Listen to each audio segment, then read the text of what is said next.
সম্মানিত দর্শক এবং শ্রোতাবৃন্দ, আমি যশোরী বাংলাদেশি সেবা পার্টির পক্ষ থেকে আপনাদের সকলকে জানাই আসসালামু আলাইকুম রহমতুল্লাহ।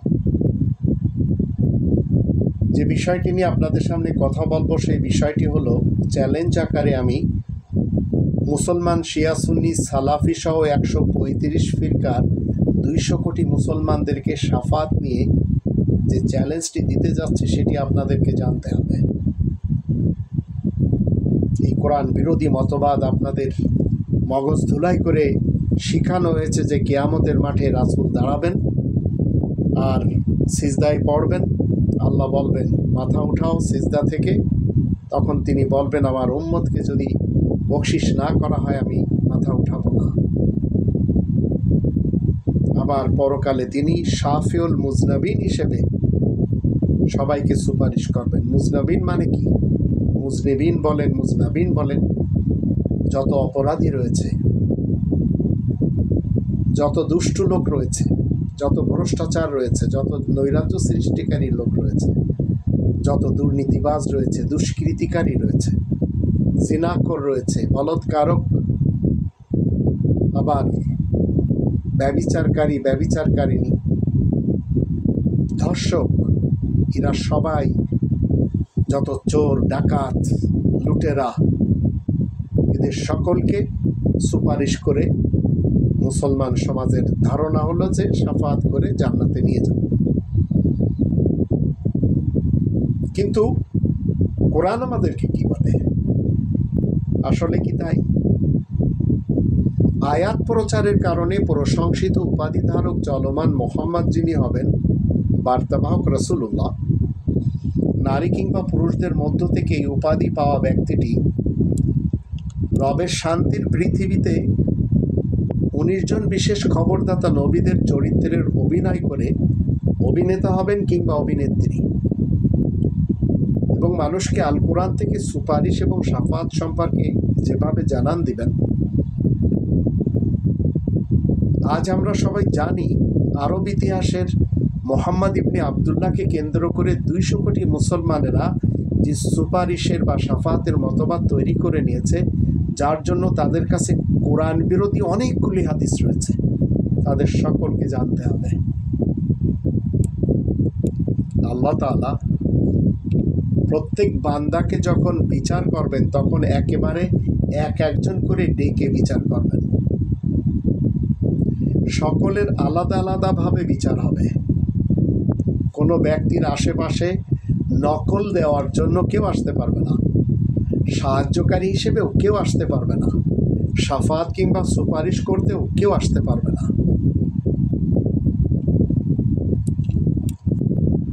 আপনারা জীবনে হয়তো প্রথম শুনছেন এমন কথা, তাই কারো কাছ থেকে কোনো সুপারিশও সেদিন কোনোভাবেও কবুল করা হবে না। তো আরব ইতিহাসের মোহাম্মদ ইবনে আবদুল্লাহ থেকে সুপারিশের যে গাঁজাখড়ি, গাল গল্প, বক্তা, হুজুর, পীর এবং জামানার ইমাম আর ধর্মের স্পিকারদের থেকে প্রচলিত আছে, তার সবই ধর্মজীবী, আগুনখোর, শয়তান এবং ইবলিস বক্তা হুজুরের তৈরি, রং টোটালি এবং ভুয়া কথা। কারণ বান্দার বিচারের সময় সেখানে অন্য কোনো প্রাণী উপস্থিত থাকার প্রশ্নই জাগে না। তাহলে আরব মোহাম্মদ কিভাবে সুপারিশ করতে সক্ষম হবেন? প্রথমে আপনাকে আমাকে জানতে হবে এই গ্রন্থটি হচ্ছে কিতাবে মুসা, 46 নম্বর সূরা আল আহকাফের 12 নম্বর আয়াত মতে, আর 36 নম্বর সূরা ইয়াসিনের 12 নম্বর আয়াত মতে ওয়াকুল্লা শাইইন আহসাইনাহু ফি ইমামিন মুবিন, এটি হচ্ছে ইমামে মুবিন। 23 নম্বর সূরা মুমিনুনের 49 নম্বর আয়াতে কিতাবে মুসা মানুষকে সঠিক পথ দেখায়, ওয়ালাকাদ আতাইনা মুসাল কিতাবা লাআল্লাহুম ইয়াহতাদুন, আমি তো মুসাকে লিখিত আল কিতাব দিয়েছি যেন মানুষেরা সঠিক পথ খুঁজে পায়। অমুমিনরা আল্লাহ তাআলার কালামকে শুনে তার রদবদল করে। 2 নম্বর সূরা আল বাকারার 75 নম্বর আয়াত তার সাক্ষী। আফাতাতমাউনা ইউমিনু লাকুম ওয়াকাদ কানা ফারিকুম মিনহুম ইয়াসমাউনা কালাম আল্লাহ সুম্মা ইউহারিফুনাহু মিন বাদি মা ক্বালুহু ওয়া হুম ইয়ালামুন। তোমরা কি আশায় রয়েছো যে তারা তোমাদের জন্য ঈমান আনবে, অথচ তাদের মধ্য থেকে একদল আল্লাহ তাআলার কালামকে শুনে যাচ্ছে আর তা বোঝা সত্ত্বেও তাকে রদবদল করে যাচ্ছে। তারা তা জানেও। শাফাতের মতবাদ নিয়ে ঠিক একই কাজই করে চলেছে এই ধর্মের যত আগুনখোর বক্তা উলামায়ে কুফফার রয়েছে। তো মূর্খ সমাজ আল্লাহ তাআলার কিতাবকে পিছনে ফেলে দেয়। 2 নম্বর সূরা আল বাকারার 101 নম্বর আয়াতে বলা আছে, ওয়ালাম্মা জাআহুম রাসূলুম মিন ইনদিল্লাহ মুসাদ্দিকুল লিমা মাআহুম নাবাযা ফারিকুম মিনাল্লাযীনা উতুল কিতাবাল্লাহি ওয়ারাআ যুহুরিহিম কাআন্নাহুম লা ইয়ালামুন। আর যখন মানুষের কাছে আল্লাহ তাআলার পক্ষ থেকে কোনো একজন বার্তাবাহক আসে, তার সমর্থক যা তাদের কাছে আছে, যাদেরকে লিখিত আল কিতাব দেওয়া হয়েছে, তাদের থেকে একদল ছুঁড়ে ফেলে আল্লাহ তাআলার কিতাবকে। তারা তাদের পিছনে ফেলে দেয়, মনে হয় যেন তারা জানেই না। সুপারিশের যে মতবাদ আপনাদের সামনে আমি তুলে ধরব, বিশ্বাস করেন এরা সবাই জানে, জেনে রদবদল করে। তো শয়তানের পদঙ্ক অনুসরণ করা যাবে না। এরা উলামায়ে শায়াতিন। 2 নম্বর সূরা আল বাকারার 208 নম্বর আয়াত থেকে আল্লাহ আমাদেরকে কি জানান দিয়েছেন, ইয়া আইয়ুহাল্লাযীনা আমানু উদখুলু ফিস সিলমি কাফা ওয়া লা তাত্তাবিউ খুতুওয়াতিশ শাইতান ইন্নাহু লাকুম আদুউম মুবিন। তোমরা যারা ঈমান এনেছো, শোনো, তোমরা সবাই ইসলামের শান্তির ছায়াতলে পরিপূর্ণরূপে প্রবেশ করো, আর শয়তানের পদঙ্ক অনুসরণ করবে না, নিশ্চয় সে তোমাদের প্রকাশ্য দুশমন। এই উলামায়ে শায়াতিন এরাই আপনাকে আমাকে শাফাতের সুপারিশের মতবাদ শেখায়। তো 2 নম্বর সূরা আল বাকারার 255 নম্বর আয়াত, যেটিকে আমরা আয়াতুল কুরসি বলি, আল্লাহ তাআলার আইন ছাড়া আল্লাহর কাছে সুপারিশ করা সম্ভবই না। আর আল্লাহ তাআলার আইনে কি লেখা রয়েছে এবার আসুন একটু শুনে নিই।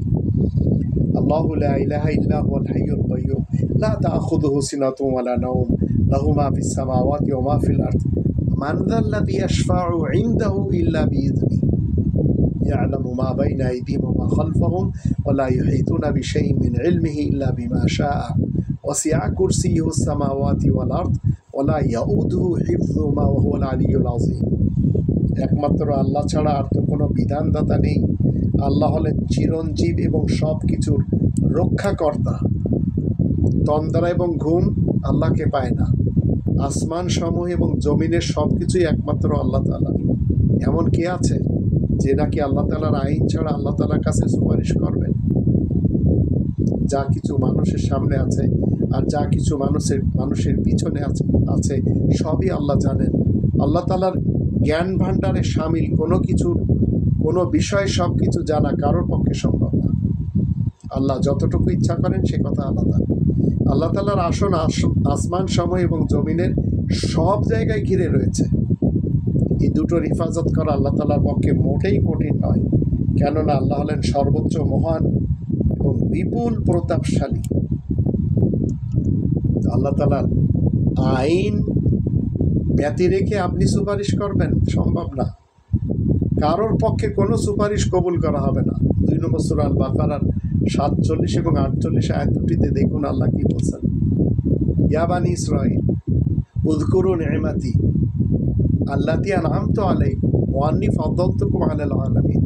হে বানি ইসরাঈলগণ, আমার নিয়ামতকে তোমরা স্মরণ করো যা তোমাদের প্রতি আমি দান করেছি, আর বিনা সন্দেহে আমি তোমাদেরকে সারা জাহানের উপর শ্রেষ্ঠত্ব দিয়েছি।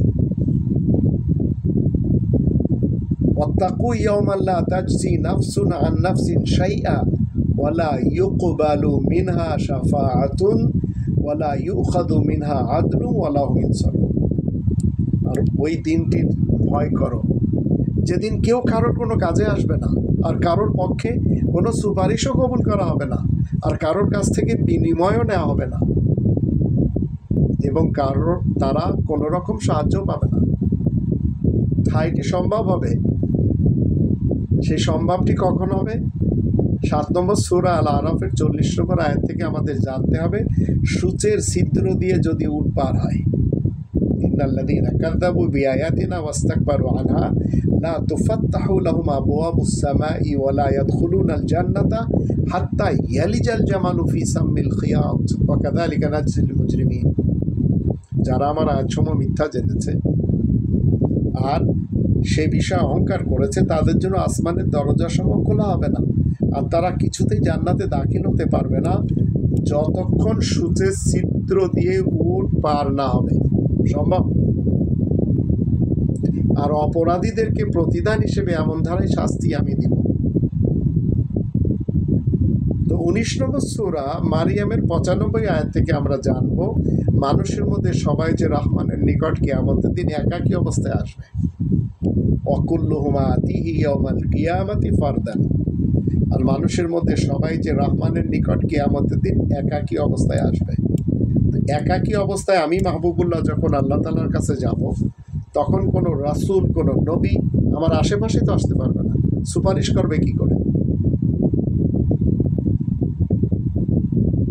কিন্তু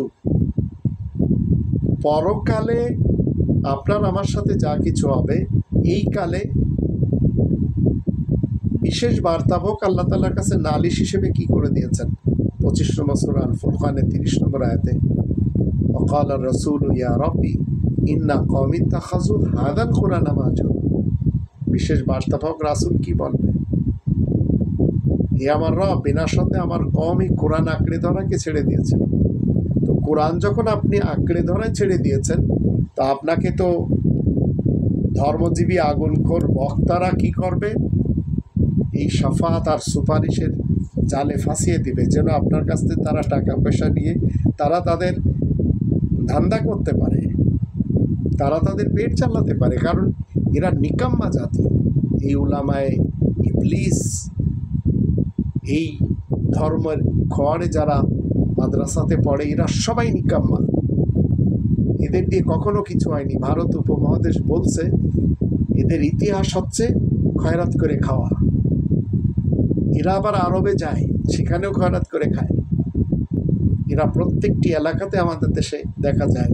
এদের কাজই হচ্ছে হাত পাতা। এখন যদি কোরআনের বিরুদ্ধে সুপারিশের একটি স্টেটমেন্ট দিয়ে আপনাদেরকে বেকুব বানাই খেতে পারে, তাহলে এরা হচ্ছে মূলত ইন্স্যুরেন্স কোম্পানির একটি এজেন্ট। এবং সবাই কি বলে যে আপনারা এখন যদি টাকা রাখেন, আপনাদের মৃত্যুর পর আপনাদের সন্তানদের কাজে আসবে। তো এরা আপনাকে প্রথমে মারবে, তারপরে প্রতিদান দিবে। ঠিক এই ধরনের এই ঠকবাজ, এই উলামায়ে কুফফার আপনাকে আমাকে বেকুব বানাচ্ছে কোরআন বিরোধী হাদিস বলে। আর সেই হাদিসগুলি যার সাথে যায়, তার সাথে ইসলামের কোনো সম্পর্ক নেই। সে আরব ইতিহাসের যে লোকটি 40 বছর বয়সে বলছে মা আনা বিকারি, আমি পড়ালেখা জানি না, যার কাছে 6 বছরের কন্যা শিশু মাহফুজ ছিল না, যার কাছে উপপত্তি ছিল, উপপত্তি যার থাকে সে কোনোদিন ভালো মানুষ হয়? উপপত্নী মানেই তো খানকি রাখা, গার্লফ্রেন্ড রাখা। আসুন আমরা একটু চিন্তা করি এবং আল্লাহ তাআলার সত্য বিধানকে লঙ্ঘন না করি। আল্লাহ আমাদের সেই তৌফিক দান করুন।